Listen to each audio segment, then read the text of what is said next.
আপনার আমার সামনে যদি কেউ নামাজের সামনে দিয়ে দৌড় দেয় কি করে? কথা বলেন না কেন? আমাদের সামনে দিয়ে যদি কেউ বন্ধু, হাদিস শরীফের মধ্যে এসেছে আল্লাহর হাবিব বলে দিয়েছেন বন্ধু 40 পর্যন্ত দাঁড়াই থাকো, তারপরেও নামাজ চলাকালীন নামাজের সামনে দিয়ে যায়ও না। কত পর্যন্ত? 40 বলতে এখানে বন্ধু সংখ্যা আছে 3টা।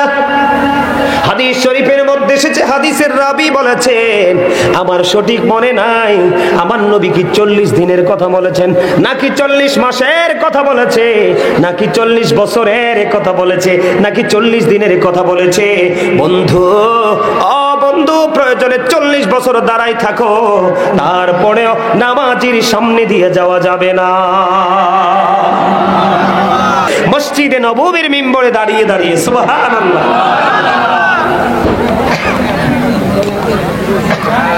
এই কথা নাই কথা নাই, কথা বলা যাবে না। আমি আস্তে আস্তে গভীরের দিকে ঢুকতেছি। আলহামদুলিল্লাহ বলেন, আরো জোরে বন্ধুরে আমার। ফাইসালা হলো লেখার ক্ষেত্রেও সমান। ওযু করেছে, ওযু সমান হয়ে গেল সুন্দর, কেউ বেশিও না কেউ কমও না বন্ধু। এতে বোঝা যায় আমার মাওলা তাদের 2 ভাইকে বেশি ভালোবাসে। আমি যদি আপনাদেরকে আরো বেশি মজার খবর দেই বন্ধু, আমরা আমাদের নামাজের মধ্যে কতটা অ্যালার্ট থাকতে হয়, কতটা সচেতন থাকতে হয়। আমার নবীজি একদিন নামাজের মধ্যে সেজদায় চলে গেল। সেজদা দেওয়ার পরে ইমাম হুসাইন এবার আমার নবীজির কাঁধ মোবারকে, মুসল্লিরা আশ্চর্য হয়ে গেল, কেন গো আমার নবী এত লম্বা সময় ধরে সেজদায় পড়ে আছে? বন্ধু কারণ হলো ওই আল্লাহর বর্ণিত যে জান্নাতের সরদার, আল্লাহর প্রিয় হাবিবের আওলাদ আহলে বাইত ইমাম হুসাইন আমার নবীজির কাঁধ মোবারকে উঠে বসে আছে। যখন আমার নবীজি নামাজ শেষ করে ফেললো, নামাজ শেষ করার পরে যখন প্রশ্ন করা হলো ইয়া রাসূলুল্লাহ এত দেরি হওয়ার কারণ কি গো? আমার নবী বলে দিয়েছেন ইমাম হুসাইন যখন আমি সিজদায় চলে গেলাম, ইমাম হুসাইন আমার কাঁধের মধ্যে উঠে বসেছে। তারা যদি ইচ্ছে করে না নামে রে, তাদেরকে ধাক্কা দিয়ে নামিয়ে দেওয়ার কোনো ইখতিয়ার না। আর আপনার আমার সামনে যদি কেউ নামাজের সামনে দিয়ে দৌড় দেয় কি করে? কথা বলেন না কেন? আমাদের সামনে দিয়ে যদি কেউ বন্ধু, হাদিস শরীফের মধ্যে এসেছে আল্লাহর হাবিব বলে দিয়েছেন বন্ধু 40 পর্যন্ত দাঁড়াই থাকো, তারপরেও নামাজ চলাকালীন নামাজের সামনে দিয়ে যায়ও না। কত পর্যন্ত? 40 বলতে এখানে বন্ধু সংখ্যা আছে 3টা। হাদিস শরীফের মধ্যে এসেছে, হাদিসের রাবী বলেছেন আমার সঠিক মনে নাই আমার নবী কি 40 দিনের কথা বলেছেন নাকি 40 মাসের কথা বলেছে নাকি 40 বছরের কথা বলেছে নাকি 40 দিনের কথা বলেছে। বন্ধু বন্ধু প্রয়োজনে 40 বছর দাঁড়াই থাকো, তারপরেও নামাজের সামনে দিয়ে যাওয়া যাবে না।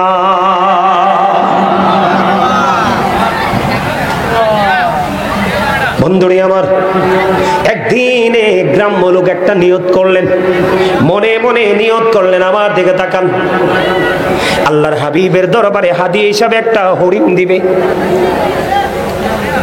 যেমন কথা যেমন নিয়ত তেমন একটা হরিণের বাচ্চা ধরে আপনার আবার প্রাণের নবীজির কাছে দিয়ে দিলেন। হরিণের বাচ্চাটা এত সুন্দর ছিল, এত মিষ্টি ছিল, এত ফুটফুটে ছিল। বন্ধু এবার আমার নবীজি হযরতে হাসান রাদিয়াল্লাহু তাআলা আনহুকে দিয়ে দিলেন হরিণের বাচ্চাটা। দিতে দেরি রে হযরতে হুসাইন রাদিয়াল্লাহু তাআলা আনহু ডাক দিয়ে বললেন না না না না গো, আমার ভাইকে তুমি হরিণের বাচ্চা দিয়েছো, এত সুন্দর হরিণ দিয়েছো, আমারও একটা হরিণ লাগবে। কিন্তু আমার নবীজির দরবারে এসেছে বন্ধু একটা হরিণের বাচ্চা। কয়টা? দাবি তো 2 জন, রাসূলের কলিজার টুকরা 2টা। একটা এসেছে একজনকে দিয়ে দিয়েছে, আরেকজন চেয়ে বসেছে গো আমার আরেকটা হরিণের বাচ্চা লাগবে বন্ধু। কিন্তু আমার আপনার প্রাণের নবীর কাছে হরিণ এসেছে বন্ধু একটা। এবার যখন ইমাম হুসাইন হরিণের বাচ্চাটা চাইলো রে, আমার নবীজি ওই সামনের দিকে নজর দিয়ে চাইয়া দেখে 2টা হরিণই বাচ্চা দৌড়ে আমার নবীজির কদমের দেখে আসছে। দৌড়ে হরিণী চলে আসলো, হরিণী দৌড়ে এসে চলে এসে বললেন, হরিণী নবীজির সামনে আসলো, অটোমেটিক্যালি হরিণীর জবান খুলে গেল। হরিণী নবীজিকে সালাম দিলেন, নবীজিকে বললেন, ইয়া রাসূলুল্লাহ, ইয়া হাবিবাল্লাহ, আপনার দরবারে যে বাচ্চা হরিণটা উপহার দেওয়া হলো, হাদিয়া উপঢৌকন দেওয়া হলো গো রাসূল, এটা আমি মার, আমার দুইটা বাচ্চা ইয়া রাসূলুল্লাহ, একটা আপনি আপনার একজন কলিজার টুকরাকে দিয়ে দিয়েছেন, আমি মা হয়ে আরেকটা দিয়ে গেলাম আমি, এটা আপনি আপনার আরেকটা কলিজার টুকরাকে দিয়ে দেন। হরিণীর নিজে নিজে আসার কোনো ক্ষমতা আসেনি, আপনার আমার নিজে নিজে আসার কোনো ক্ষমতা আসেনি। মালিক যদি আসা যাওয়ার হুকুম ক্ষমতা না দে, আপনার আমার ক্ষমতা নাই।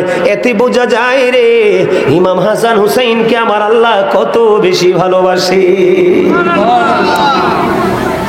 বন্ধু আরো মজার খবর শোনো রে, একদিন ইমাম হুসাইন, বন্ধু ছোট্ট হুসাইন, আমাদের মধ্যে দেখবেন আমাদের যারা বাচ্চা আছে, ছোট ছোট বাচ্চা, আমার বন্ধু বাবা মার সাথে যারা বেশি ফ্রি, অথবা মামার কাছে যারা বেশি ফ্রি, যে যার কাছে ফ্রি আবদারটা কিন্তু তার কাছেই করে। কথা বলেন, করে কি করে না? একদিন ছোট্ট ছোড়া হুসাইন, ওই জান্নাতি যুবকদের বন্ধু, লিডার, সরদার ছোট্ট ইমাম হুসাইন মা খাতুনে জান্নাত ফাতেমার গলার জড়িয়ে ধরলো। মা ফাতেমাকে বন্ধু গলায় জড়িয়ে ধরে বলে, মা গো, আজকে একটুখানি খেলতে যাবো গো মা, খেলা শেষ করে আসার পরে আমাকে তুমি আপেল দিতে হবে। সুবহানাল্লাহ বলেন না, আমাকে আপেল খাওয়াতে হবে। ও বন্ধু, ইমাম হুসাইন চাইতে দেরি মা ফাতেমা প্রতিশ্রুতি দিয়ে দিয়েছে, বাবা গো, যাও যাও যাও, তুমি খেলা শেষ করে এসো, আমি মা তোমাকে আপেল খাওয়াবো। ইমাম হুসাইন খুশি হয়ে গেল। ও বন্ধু, খুশিতে দেওয়ানা হয়ে গেল। এবার চলে গেল বন্ধু, একটুখানি খেলতে যাবে, ছোট্ট বাচ্চা। এবার খেলা শেষ করে আসার আগে আগে মা ফাতেমার হঠাৎ করে মনে হয়ে গেল, আমি যে আমার সন্তান কলিজার টুকরাকে আপেল খাওয়াবো বললাম, আমি যে প্রতিশ্রুতি দিয়েছি, আমি হিসাব করে দেখলাম এখন তো মদিনায় আপেলের সৃজন না, কিন্তু আমি মা ফাতেমা আমার কলিজার টুকরাকে আমি প্রতিশ্রুতি দিয়ে দিয়েছি আমি আপেল খাওয়াবো, কিন্তু এখন তো আপেলের সৃজন না।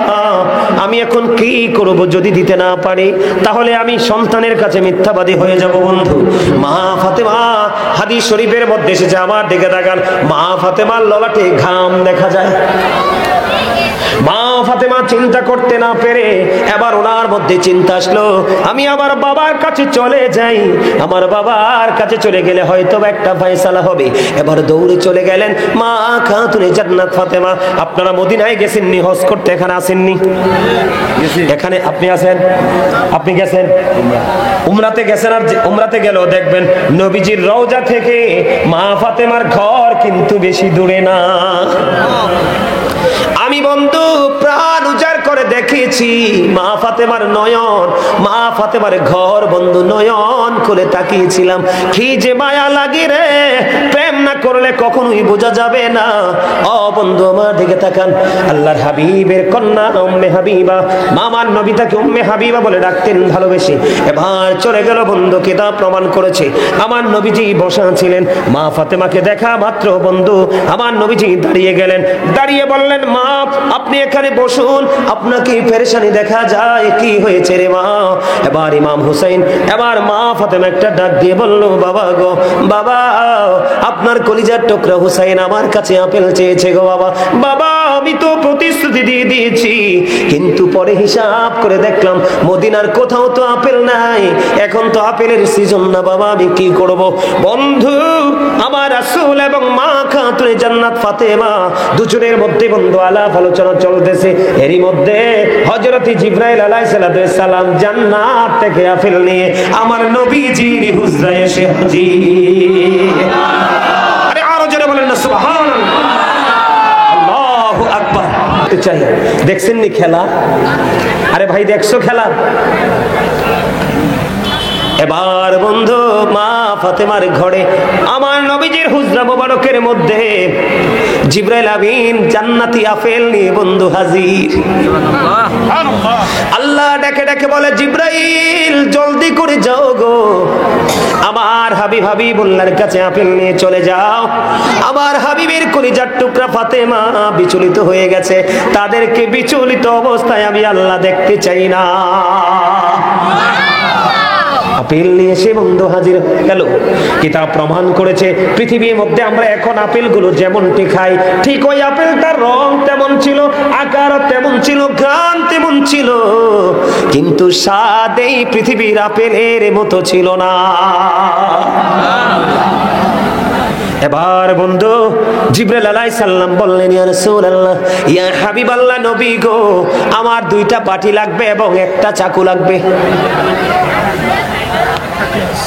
আমার 2টা বাটি এবং একটা চাকু লাগবে। বন্ধু কিতাব প্রমাণ করেছে মা খাতুনে জান্নাত ফাতেমা, মা আয়েশা সিদ্দিকা রাদিয়াল্লাহু তাআলা আনহার ঘরে গেলেন। ওনার ঘরে গিয়ে 2টা বাটি এবং একটা চাকু নিয়ে আসলেন। আসার পরে জিবরাইল আলাইহিস সালাম বন্ধু আপেলটাকে অর্ধেক করে দিল। আপেলটাকে অর্ধেক করে অর্ধেকটা বন্ধু একটা বাটির মধ্যে রেখে আর একটা বাটির মধ্যে রেখে দিল, ঢেকে দিল। আমার নবীকে বললেন, ইয়া রাসূলুল্লাহ, ইয়া হাবিবাল্লাহ, নবী গো, এই আপেলের বাটিটা প্রতিদিন মাত্র একবার সরাবে, 2বার না। জোরে জোরে বলেন আল্লাহু আকবার। বাটিটা আপনি দৈনিক একবার সরাবেন, 2বার সরানো যাবে না। এইদিকে বন্ধু বাটির মধ্যে অর্ধেকটা রাইখা ঢেকে দিলেন, আর অর্ধেকটা আপনার আবার প্রাণীর নবীজির পবিত্র বরকতময় হাত মোবারকের মধ্যে তুলে দিলেন। তুলে দেওয়ার পরে জিবরাইল আলাইহিস সালাম টেকনিক শিখিয়ে দিয়ে চলে গেলেন। এবার মা খাতুনে জান্নাত ফাতেমা আপেল নিয়ে বন্ধু বাড়ি চলে গেল। বাড়ি চলে যাওয়ার পরে ওই দিক দিয়ে ইমাম হুসাইন খুশি হয়ে আসছেন মায়ের কাছে, মা মা গো, আমাকে আপেল খেতে দাও। এবার মা খাতুনে জান্নাত ফাতেমা এই আপেল যখন হযরতে হুসাইন রাদিয়াল্লাহু তাআলা আনহুকে দিলেন, আবার ইমাম হুসাইন একটা ডাক দিয়ে বললেন, মা মা গো, জীবনে কোনোদিন এত মজার আপেল তো খাইনি। এই আপেল তুমি কোথা থেকে এনেছো? এই আপেল আমাকে প্রতিদিন দিতে হবে। এবার মা খাতুনে জান্নাত ফাতেমা বললেন, বাবা বাবা গো, এই আপেল এসেছে জান্নাত থেকে তোমার নানার কাছে। এবার একটা দৌড় দিলেন ইমাম হুসাইন, দৌড়ে চলে গেলেন আপনার আমার প্রাণের নবীর কাছে, যাইয়া বলে, নানা নানা গো, এত মজার আপেল তুমি আমাকে আগে কেন দেওনি? আজকে থেকে প্রতিদিন আমাকে আপেল দিতে হবে। আমার নবীজি বলেন, নানা গো, তুমি চলে যাও, তোমার জন্য আপেলের ব্যবস্থা হয়ে যাবে। বন্ধু আজকে যে অর্ধেকটা দিয়েছে তারা খেয়েছে, কিন্তু আসল রহস্য হলো ওই বাটি ঘেরা। ও বন্ধু, বাটির মধ্যে অর্ধেকটা আপেল রেখে দিল, ঢেকে দিল। পরের দিন মা খাতুনে জান্নাত ফাতেমা ঢাকনা সরাই দেখে পুরো আপেলটা বন্ধু আস্তা হয়ে আছে। আর জোরে বলেন সুবহানাল্লাহ। মা ফাতেমা আস্তা যখন দেখতে পাইলেন, জিবরাইল আলাইহিস সালাম বলে গেলেন, ইয়া রাসূলুল্লাহ, ইয়া হাবিবাল্লাহ, নবী গো, ও প্রাণের নবী, এই যে আপেলটা আমি এখানে রেখে গেলাম, এটা প্রতিদিন আপনি একবার করে ঢাকনা সরাবেন। আমি দেখিয়ে দিলাম, ইয়া রাসূলুল্লাহ, এই আপেলটার এই দিক দিয়ে কাটবেন, মানে এমনি কেটে অর্ধাংশ সবাই মিলে চাইলে খেতে পারবে, সবাই মিলে খাবেন। আর বাকি অর্ধাংশ আমি যেমনি ভাবে কেটেছি ঠিক এমনি ভাবে অর্ধাংশ বাটির মধ্যে রেখে আবার ঢেকে দেবে। বন্ধু আজকের দিন চলে গেল, তবে সবচেয়ে বড় মজার খবর হলো গতকালকে ইমাম হুসাইন এবং তার সঙ্গীরা যে আপেলটা খেয়েছেন, এই আপেলটা কিন্তু যেইটা খেয়েছিল আজকেও সেই আপেলটাই খেয়েছে, কিন্তু গতকালকের স্বাদ এবং আজকের স্বাদ, এই 2 দিনের স্বাদের মধ্যে ছিল আকাশ পাতাল পার্থক্য। তার মানে আপেলটা গতকালকে যেমন মজা ছিল আজকে কিন্তু তেমন না, আজকে ভিন্ন স্বাদ। আজকের দিনে চলে গেল। ও বন্ধু, পরের দিন মা খাতুনে জান্নাত ফাতেমা আবার তিনি বাটিটা সরালেন। বাটি সরানোর পরে আবার চাইয়া দেখে ওই যে আপেলটা আবার বন্ধু পুরো গোটা হয়ে আছে। আওয়াজ করে বলেন না আল্লাহু আকবার, আরো জোরে বলেন আল্লাহু আকবার, আরো জোরে আল্লাহু আকবার। খেয়াল করছেন প্রেম ভালোবাসা দেখছেন?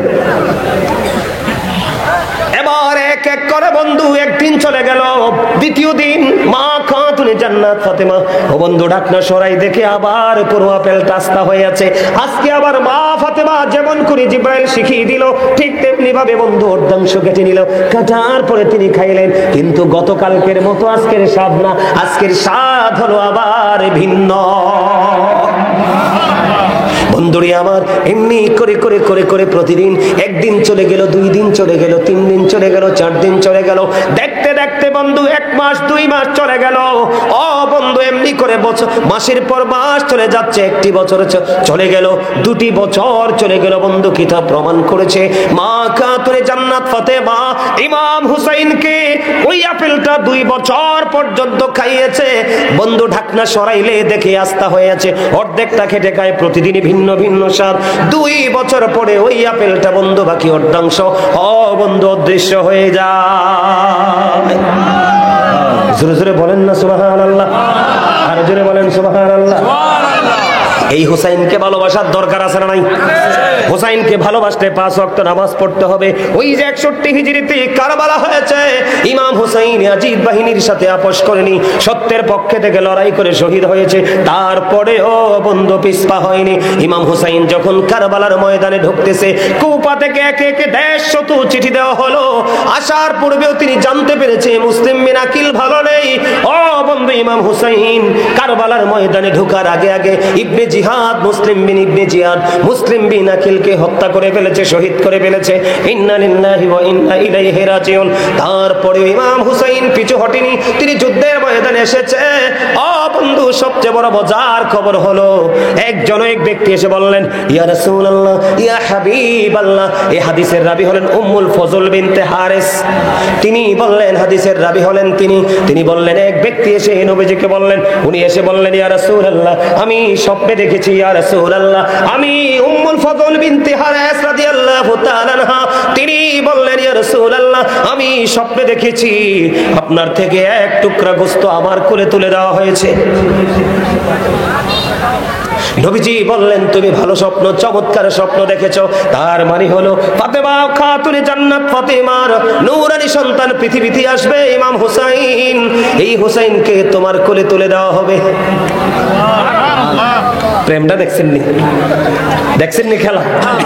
উম্মুল ফজল বিনতে হারিস বলতেছে, আমি স্বপ্নে দেখেছি ইয়া রাসূলুল্লাহ, আপনার থেকে 1 টুকরা গোশত আমার কোলে তুলে দেওয়া হয়েছে, আমি এটাকে ধারণ করেছি। আমার নবীজি বললেন, এই স্বপ্নের ব্যাখ্যা হলো কি জানোনি? এই স্বপ্নের ব্যাখ্যা হলো আমার কলিজার টুকরা ফাতেমা সন্তান প্রসব করবে, সন্তানটা তোমার কোলে তুলে দেওয়া হবে। সত্যি সত্যি মা খাতুনে জান্নাত সন্তান কলিজার টুকরা প্রসব করলেন। ও বন্ধু, ওনার হাতে দিলেন, উনি নবীজির হাতে তুলে দিলেন। নবীজির হাতে তুলে দিলেন, হঠাৎ করে নবীজির দৃষ্টি অন্যদিকে চলে গেল। ও বন্ধু, রাসূলের 2 চক্ষু মুবারক দিয়ে পানি গড়গড় করে পড়ছে। উম্মুল ফজল বিনতে হারিস প্রশ্ন করলেন, ইয়া রাসূলুল্লাহ, ইয়া হাবিবাল্লাহ, নবী গো, ও প্রাণের নবী, আপনার চোখে কেন পানি দেখা যায়? আমার নবীজি বললেন, জিবরাইল আলাইহিস সালাম আমার কাছে এসে খবর দিয়েছে, আমার এই কলিজার টুকরাকে সাদা দাগের কিছু কুকুর হরণ করে নিয়ে যাবে, তাদেরকে পৃথিবী থেকে নির্মমভাবে শহীদ করে দিবে। জোরে জোরে বলেন না নাউজুবিল্লাহ।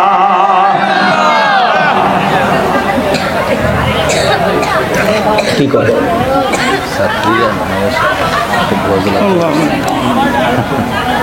আচ্ছা আচ্ছা আচ্ছা, তাহলে একটা গজল গাইয়ে নেই।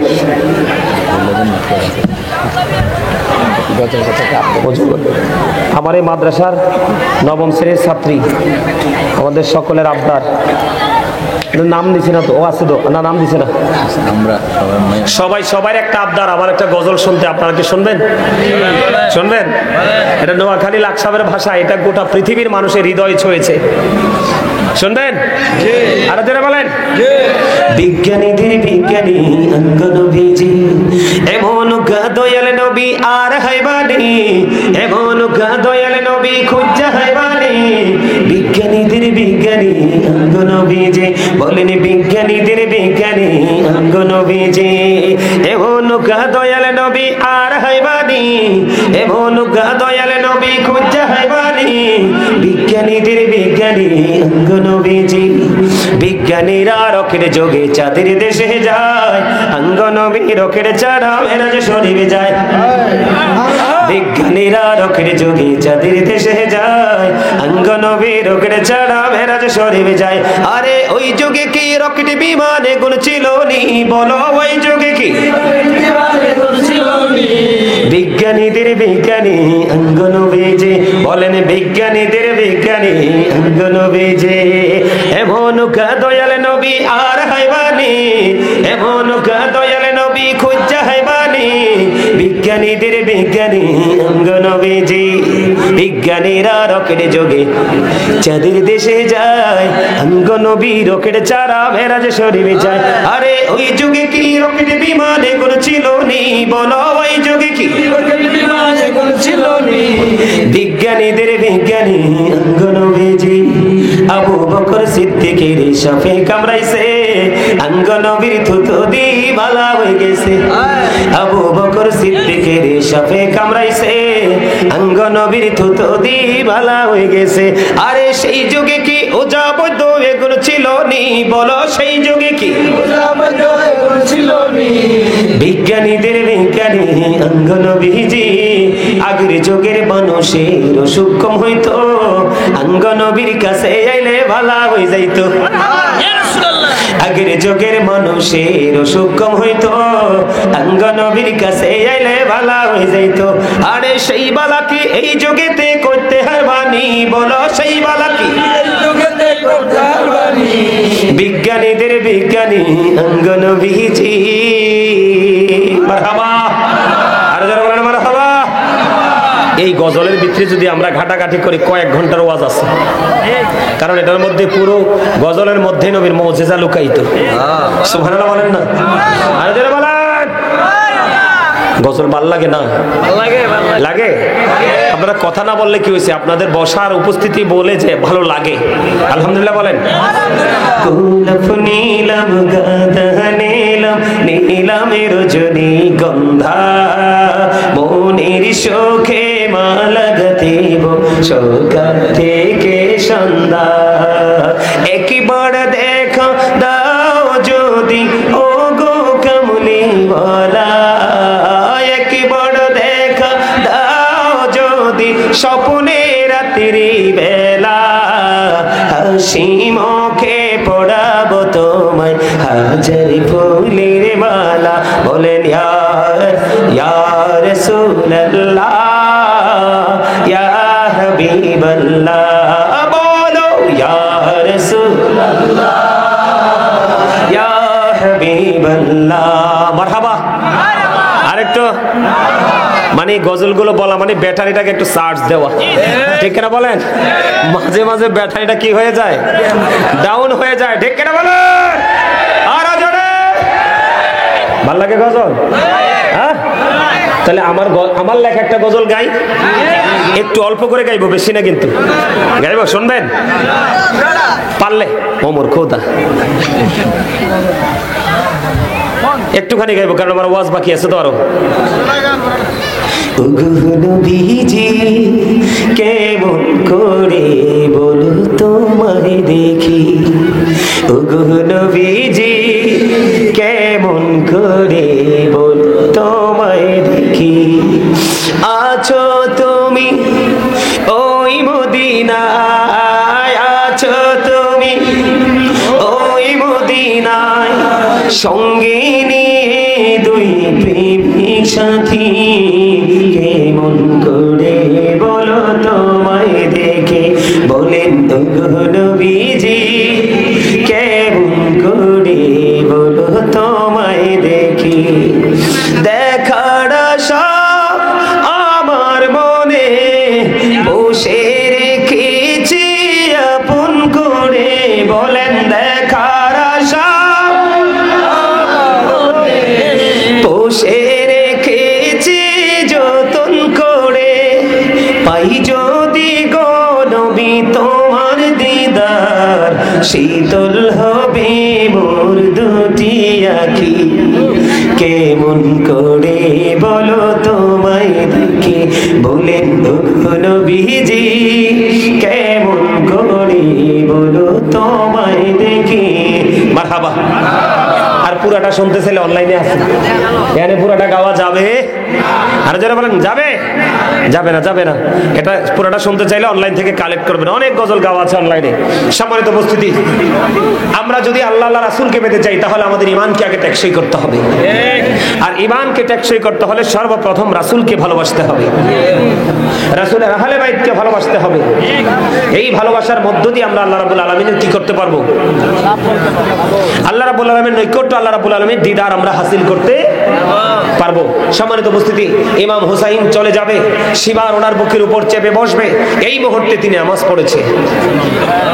আমরা আহলে বাইতকে ভালোবাসি ঠিকই, কিন্তু নামাজের ক্ষেত্রে আমরা বড়ই উদাসীন। কথা বলেন ঠিক না ঠিক? আছেন আমাদের মধ্যে সমস্যা।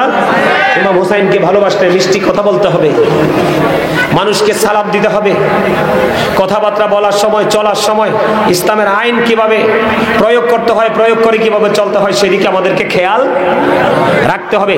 তাহলেই আমরা হব পরিপূর্ণ ইমাম হুসাইনের প্রেমিক। ঠিক কিনা বলেন? আরো জোরে। একটা বাজে শুনি ওরে বাবারে,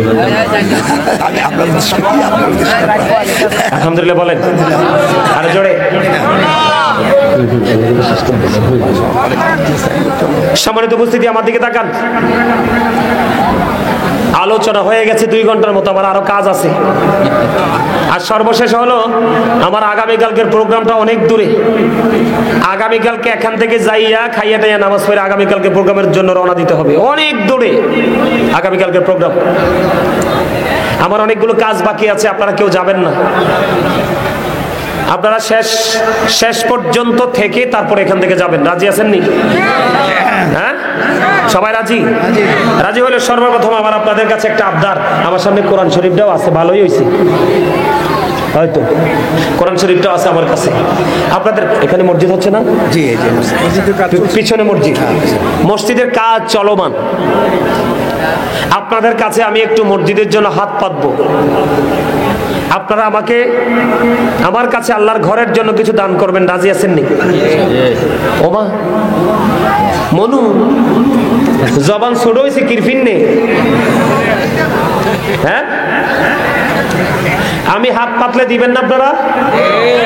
আমি কি বলছি বাড়ি থেকে গরু জায়গা জমি বিক্রি করে দেন? এটা আপনার উপর যেন প্রেশার না আসে, মহাব্বত করে দিবেন। এই মেয়ে আমার দিকে তাকান। আল্লাহ রাসূল এক সাহাবী অসুস্থ হয়ে গেল, নবীজি দেখতে গেলেন। নবীজি যখন দেখতে গেলেন আল্লাহর হাবিবকে বললেন, ইয়া রাসূলুল্লাহ, ইয়া হাবিব আল্লাহ, নবী গো, ও প্রাণের নবী, আমার মনে হয় আমি আর পৃথিবীতে বাঁচব না। ইয়া রাসূলুল্লাহ, ইয়া হাবিব আল্লাহ, নবী গো, আমার মনে হয় নবী গো আমি আর বাঁচব না গো নবী। আমি বলতে চাই আমার যতগুলো দৌলত আছে আমি সবগুলো দিনের জন্য খরচ করে দেব। আমার নবী বললেন, না না, তুমি সবগুলো খরচ করতে পারবে না। ইয়া রাসূলুল্লাহ, আমি যদি সবগুলো খরচ না করি তাহলে আমি অর্ধেক খরচ করব, আমি অর্ধেক দান করে দেব। আমার নবীজি বললেন, না না, তুমি অর্ধেকও দান করো না। ইয়া রাসূলুল্লাহ, তারপরে আমি বলবো আমি যদি পুরাটা দিতে না পারি, অর্ধেক দিতে না পারি, আমি 1/3 দান করে দিব, তার মানে 3 ভাগের 1 ভাগ দান করে দিব। আমার নবী বললেন, তুমি এটা করতে পারো। এই নিয়ে কি গমু আছে? আকমাল খারাপ, দাঁড়াও। এই যে দেখেন, আমি আপনাদেরকে বুঝাই, আপনারা তো আলেমদেরকে নিয়ে কমেন্টস করেন। আপনারা না, মানে আপনারা বলতে কিছু লোক আছে না দুষ্ট। এই যে দেখছেন, ও এই বছর কামেল কমপ্লিট করছে না, এই বছর এবার কামেল ফাইনাল ইয়ারে আছে। আমার মসজিদের খতিব আজকে কত তারিখ চলে? ডিসেম্বরের 3 তারিখ। তার মানে আমার মসজিদ যে উদ্বোধন হয়েছে এই 1 বছরে পড়লো। ডিসেম্বরটা শেষ হলে কি হয়ে যাবে? 1 বছর পুরে যাবে। জানুয়ারির 5 তারিখে 1 বছর পুরে ফিল আপ হয়ে যাবে। গল্প শোনেন, বিরক্ত হয়ে না। আমি আমার ক্রেডিটকে, আমি এখনো বাসায় ভাড়া থাকি, মেম্বার সব জানে, এখনো ভাড়া বাসায় থাকি, অন্যের বাসায়। গ্রামের বাড়ি যে বাড়িঘর ভেঙে পড়ে, মাটির ঘর, আমি এখনো অন্যের বাসায় ভাড়া থাকি। চট্টগ্রাম থেকে আমি যখন মসজিদের কাজ ধরছি, চট্টগ্রাম থেকে আমার এক পাগল ভক্ত আমাকে ফোন দিয়ে বলল, হুজুর আমি তো জানি আপনি ভাড়া ঘরে থাকেন, কিন্তু কিন্তু আপনি গড় না বানাইয়া মসজিদ বানাচ্ছেন যে। বন্ধু আমার স্পষ্ট মনে আছে রে বড় মাসিমপুরের আমার ভাই বাবারা, শক্ত হইও না, কঠোর হইও না, এইখান থেকে শিক্ষা নেওয়ার আছে রে। আমি তখন আমার এই চট্টগ্রামের ভক্তকে বলেছিলাম, আপনি বলেছেন সত্য কথা, একেবারে বাস্তব কথা বলেছেন, কিন্তু তার চাইতেও চরম বাস্তব হলো আমি ভাড়া ঘরে থাকলেও মরণ হবে রে। আমি যদি ভাড়া থাকি সেখানেও আজরাইল আসবে, আমি যদি নিজে দালান বাড়াইয়া সেখানে থাকি সেখানেও আজরাইল আসবে। বন্ধু আমি যেদিন জানতে পারলাম এই পৃথিবীর বুকে যদি বন্ধু 1 কোটি মানুষ মিলে একটা মসজিদ বানায়, 1000 মানুষ মিলে যদি একটা মসজিদ বানায়, 100 মানুষ মিলে যদি একটা মসজিদ বানায়, আমার নবীজি বলে দিয়েছে বন্ধু কাল হাসরের ময়দানে ইন্তেকাল করার পরে তোমরা জান্নাতের দিকে নজর দিয়ে চাইয়া দেখবা আল্লাহ রাব্বুল আলামিন আল্লাহর কুদরতি হাতে তোমাদের জন্য স্পেশাল ভাবে ঘর তোমাদের জন্য বরাদ্দ দিয়ে দিবে। এই পৃথিবীর বুকে যতগুলো মানুষ মিলে এই মসজিদটা বানিয়েছো সবার এই মালিকানা আছে। তোমরা সবাই সেদিন জান্নাতের মধ্যে আল্লাহর দেওয়া এই ঘর স্পেসিফিক ভাবে ভিআইপি ঘরের মধ্যে তোমরা পৃথিবীর বুকে যারা মসজিদ বানিয়েছো তোমরা সবাই থাকবে। আল্লাহর হাবিব বলেছে আলিশান বড় মসজিদ বানাতে হবে এমনটি নয়, বড় দালান বানাতে হবে এমনটিও নয়। তোমার সক্ষমতা যেমন মাটি দিয়ে বানাও মসজিদ, টিনের বেড়া দিয়ে বানাও মসজিদ, দালান বানাও মসজিদ, ছোট বানাও মসজিদ, বড় বানাও মসজিদ, তোমার জন্য জান্নাতে ঘর বরাদ্দ হবে। বন্ধু ওয়াল্লাহি ওয়াল্লাহি আল্লাহর কসম করে বলছি বন্ধু, আমার যে মসজিদটা আমি করেছি, আমার গ্রামের মানুষ যদি আরো একবার এই পৃথিবীতে জন্ম হয়ে আসে তারপরেও তারা এই মসজিদ বানানো সম্ভব হবে না। ঠিক কিনা বলো বন্ধুরে? আমার যদি সুযোগ হয় আমার এই মেম্বার সাহেবকে নিয়ে ঘুরে যেয়ে দেখে আসবেন, একেবারে প্রত্যন্ত অঞ্চল, বর্ডার অঞ্চল, মানুষ আমার মসজিদ দেখতে একটা নজর চায়। সবচেয়ে বড় মজার খবর হলো A to Z কমপ্লিট করে ফেলেছি মাত্র 5 মাসে। এক টানা বিদ্যুৎ গতিতে কাজ চলেছে বন্ধু, 5 মাসে মসজিদ কমপ্লিট করেছি। আগে পাঞ্জেখানা হতো, মাটির ঘর ভেঙে পড়ে যায় জীর্ণ শীর্ণ, আমি কাজ ধরার পরে 5 মাসে কমপ্লিট করেছি। আগে 5 ওয়াক্ত হতো, আমি মসজিদ বানানোর পরে খতিব সাহেবকে নিয়োগ দিয়েছি, আমার গ্রামের মানুষে পছন্দ করেছে বন্ধু বুঝানোর জন্য। বন্ধু আমার মসজিদ দিয়ে বানাইছি প্রায় 1.5 কোটি টাকা শেষ, কিন্তু আমার মধ্যে বিন্দু পরিমাণ কোনো দুঃখ, বিন্দু পরিমাণ কোনো টেনশন আমি ওপেনলি এত সুন্দরভাবে জোরালো ভাবে কোনোদিন মসজিদ বানানোর পরে বলিনি। আজকে আপনাদেরকে শেখানোর জন্য, বোঝানোর জন্য বলতেছি বন্ধু, 5 মাসে মসজিদ কমপ্লিট করে ফেলেছি, জুমা চালু করে দিয়েছি। এই খতিব সাহেবের দায়িত্ব আমার হাতে, খতিব সাহেবের দায়িত্বটা আমার হাতে, আর 5 ওয়াক্ত হুজুরের দায়িত্ব পুরো গ্রামের মানুষের উপরে। তারপরে আমার গ্রামের মানুষ এই 12 মাসে 7টা পাল্টাইছে হুজুর।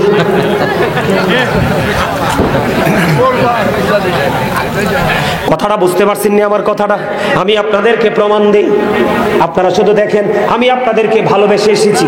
এই ভালোবাসা নিয়ে যেন যেতে পারি কাল হাসরের দিন এই প্রেমের বাগানে যেন আল্লাহ আপনারা আমার একসাথে দিদার করায়। সকলে বলেন আমিন। আমিন তো এটা ভালো হইছে না? আমিনের লক্ষণ তো উইক। আমিনটাকে উইক উইক লাগে। এই আমার দিকে তাকান, আমি কোরআন শরীফ একটু পড়ি। বিসমিল্লাহির রহমানির রহিম। আল্লাহু আকবার। আল্লাযীনা ইউমিনুনা বিল গায়বি ওয়া ইউকিমুনাস সালাতা ওয়া মিম্মা রাযাকনাহুম ইউনফিকুন। আল্লাহ রাব্বুল আলামিন সূরা বাকারার 2 নম্বর আয়াতে স্পষ্ট করে বলে দিয়েছে, খেয়াল করবেন। আমি আমার মাসিমপুরের আমার মা, আমি শুনতে পেয়েছি জেবেল মেম্বার আমাকে বারবার বলেছে, হুজুর আপনাকে সবচেয়ে বেশি ভালোবাসে আপনার মায়েরা, বোনেরা। কারণ আমি আমার মাকে পৃথিবীর, আমার রাসূলের পরে পৃথিবীর যদি কোনো মানুষ আমার কাছে ভালোবাসার থাকে সেটা হলো আমার মা।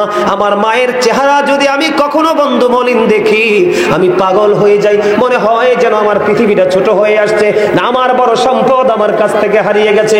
প্রতিদিন প্রতিনিয়ত মাহফিলে চলায় সব জবাই আল্লাহর কাছে বলি, আল্লাহ আমার মাকে এত বেশি হায়াত দিবা আমি যেন যেন আমার মাকে আমার চোখের মনি করে রাখতে পারি।